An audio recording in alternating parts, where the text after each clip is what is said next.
6 بچوں کی ایک ماں جو حاملہ تھی بھوک کے سبب انتقال کر گئی. اس کے انتقال کے بعد اس کے گاؤں کی قسمت بدل گئی.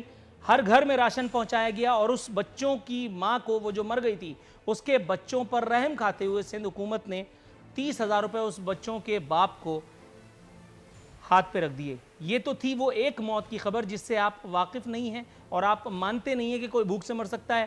آپ نے کہا کہ ہم لوگوں کو روزگار دینے کا ٹائم نہیں ہے. سر تھوڑا سا توقف. تمام تعریفیں اس پاک پروردگار عالم کے لیے جس نے آج مجھ سے یہ اعتراف بھی کروایا کہ آج کے پورے دن میں مجھے کوئی اور اتنا اچھا نہیں لگا جتنے خان صاحب لگے. وزیر ریلوے شیخ رشید احمد صاحب فرما رہے ہیں کہ عید کے بعد نیب ٹارزن بننے جا رہی ہے. سیاسی منظرنامے پر آج کی سب سے پرلطف معاف کیجیے گا یہ خبر مجھے لگی. شیخ رشید صاحب نے کچھ لوگوں کی گرفتاری کا دعویٰ بھی کیا. اپنے مہمانوں سے پوچھیں گے اس افواہ میں کتنی صداقت ہے. میرے ساتھ یہاں پہ ایک ایسا واقعہ ہوا ہے, 6 بچوں کی ماں. یہ صرف ایک واقعہ ہے, ایسے متعدد واقعات کا ذاتی طور پر میں بھی شاہد ہوں. میں صرف ایک کوٹ کر دیتا ہوں کیونکہ آپ نے ایک پوچھا ہے. 6 بچوں کی ایک ماں جو حاملہ تھی بھوک کے سبب انتقال کر گئی. اس کے انتقال کے بعد اس کے گاؤں کی قسمت بدل گئی.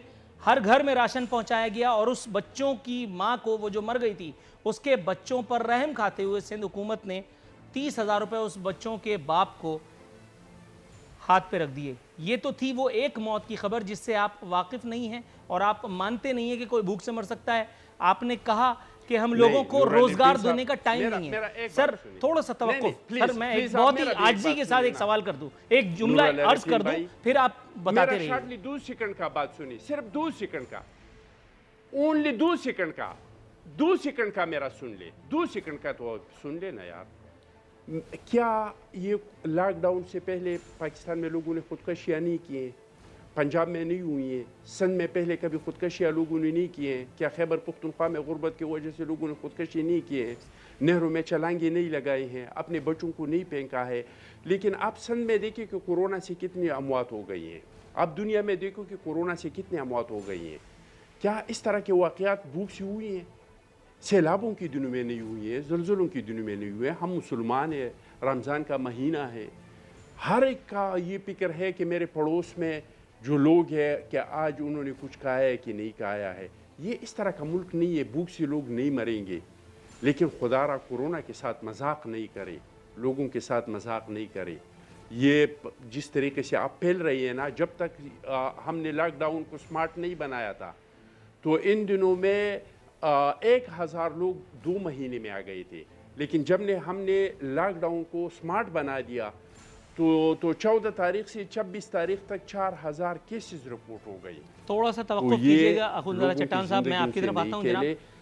پاکستان تحریک انصاف نہیں دینا ہے, نہیں دے دے, بے شک نہیں دے دے, لیکن یہ لاک ڈاؤن کو اس طریقے سے مذاق نہیں بنائے. رائٹ. سر فردوس شمیم نقوی صاحب, عمران خان صاحب نے اپنے جس ویژن کو ایکسپریس کیا, انہوں نے کہا کہ لاک ڈاؤن کے سبب لوگ بے روزگار ہو گئے. اخوندزادہ چٹان صاحب کا کہنا ہے کہ یہ وقت لوگوں کو روزگار دینے کا نہیں, انہیں کورونا سے بچانے کا ہے. سر آپ بھی کوئی واقعہ مجھ سے سننا چاہیں گے بھوک سے اموات کا, یا ڈائریکٹ آپ مدعے پر آ جائیں گے خود بخود؟ جی میں مدعے پہ ڈائریکٹ آ جاتا ہوں. میرے لحاظ سے پہلی چیز تو یہ دیکھیں, اس وقت کراچی شہر میں 384 وینٹیلیٹر ہیں. کل ایک ڈاکٹر مر گیا کیونکہ اس کو وینٹیلیٹر نہیں ملا. یہ تو ہے زمینی حقیقت.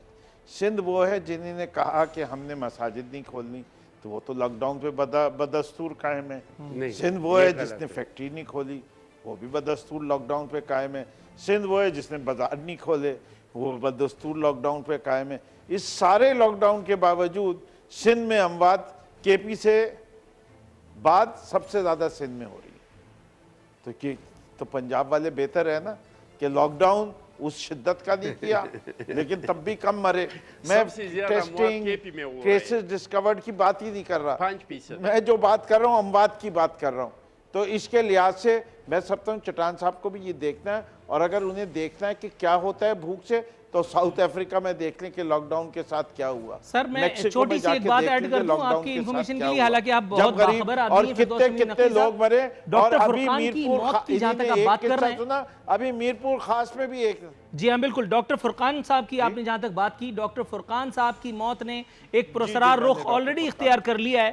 اب یہ اندیا بھی دیا جا رہا ہے حکومتی حلقوں کی جانب سے کہ یہ موت تھا، یہ موت ہوئی ہے یا قتل، کیونکہ ذاتی غفلت کا یہاں پہ اندیشہ ظاہر کیا جا رہا ہے. وہ ایک ڈاکٹر جو گھر سے ٹیلی فون کر کے وہ بیچارہ اپنی زندگی کو بچانے کی کوششیں کر رہا تھا. مختلف لوگوں کو اس نے کالز کی اور کسی طرف سے اس کو جواب نہیں مل پایا. وہ ایک ایمبولنس والے بھی جو خدا بنے ہوئے ہیں، وہ ایک ہاسپٹل والے بھی جو یہ بتا رہے ہیں کہ کراچی میں صرف ایک ہاسپٹل ہے یہاں سے جا کر کے پہلے آپ کورونا سے فٹنس کا سرٹیفکیٹ لائیں گے، اس کے بعد آپ کو کوئی اور اسپتال جو ہے وہ اٹینڈ کرے گا. سر کتنے لوگ ہیں جو کراچی میں ایک اسپتال پہ، جہاں میں بیٹھا ہوں مجھ سے کچھ فاصلے پر ایک اسپتال ہے، وہاں جا کر کے اپنے صحیح ہونے کا فٹنس لے کر اور دوسرے اسپتال جا سکتے ہیں؟ یہ ذرا جواب مجھے دیجئے، کیونکہ ڈاکٹر فرقان کی موت غفلت کے سبب ہوئی ہے to the best of my knowledge, اور جو خبریں اس وقت تک چل رہی ہیں. نہیں اس کے ساتھ اور بھی ایڈ کر لیجئے. ایمبولنس والوں کو یہ کیوں نہیں پتا کہ کس کس ہسپتال میں وینٹیلیٹر ہے؟ کسی اور کی غفلت کی وجہ سے نہیں ہوئی ہے نور اللہ عارفین یہ صاحب. بڑی زیادتی والا جملہ ہے. میں احتجاج کرتا ہوں اس پہ. میں یہ سمجھتا ہوں کہ یہ اتنی بڑی زیادتی ہے کہ یہ کہنا کہ ہم انکوائری کریں گے اور اس کے بعد صحیح معلوم کریں گے. یہ کہنا کہ ایک شخص جو ایمبولنس میں بیٹھا 3 ہسپتالوں میں گیا، اس کو وینٹیلیٹر نہیں ملا، وہ خود ایک ڈاکٹر تھا جس کے لیے آپ کہتے ہیں فرنٹ لائن سولجر ہے، اور اس کو وینٹیلیٹر مشین نہیں مل سکی. کمال کی بات ہے، اور اس پہ کہتے ہیں ذاتی غفلت ہے. یہ کیسے ممکن ہے؟ کم سے کم پوچھے تو ان ہسپتالوں سے کہ آپ نے اس کو ریفیوز کیوں کیا تھا. شارٹلی میں ایسی بات نہ کریں چٹان صاحب. ابھی جی چٹان صاحب رسپونڈ کیجئے گا، پھر ہم ختم کریں. میں بڑی خاموشی سے سن رہا ہے، لیکن یہ والی برداشت سے باہر ہے. یہ غفلت سے ہوا ہے، لیکن اس ڈاکٹر صاحب کے اپنی غفلت سے ہوا ہے، کسی اور کے غفلت سے نہیں ہوا ہے. Sir, I'm extremely very sorry to hear this, sir. To be very honest, sir, this is very cruel. This is very brutal. مجھے بھیجیے گا، میں اس کو سوشل میڈیا پہ ڈالوں گا چٹان صاحب کے نام کے ساتھ، کہ یہ کہتے ہیں یہ غفلت ہے ڈاکٹر کی. سارے ڈاکٹروں کے پاس بھیجوں گا جو ان کے لیے بولتے آ رہے ہیں. فرنٹ لائن سولجرز کہنے والوں کے ساتھ یہ پاکستان پیپلز پارٹی کا چہرہ ہے. چٹان صاحب یہ میرے خیال ہے زیادتی ہے. سر اگر آپ نور اللہ عارفین صاحب، اگر آپ حقیقت نہیں سنیں گے، اگر آپ حقیقت کو تسلیم نہیں کریں گے، تو پھر تو آپ کہہ سکتے ہیں کہ یہ حالات ہے، وہ حالات ہے فرنٹ لائن کی. لیکن میں نے ابھی تک یہ نیشنل میڈیا پہ آپ کے پروگرام سے پہلے 10 بجے کے پروگرام میں نے وہاں پہ جو کچھ سنا، تو واقعی ڈاکٹر صاحب کا جو موت ہوا ہے وہ غفلت کی وجہ سے ہوا ہے.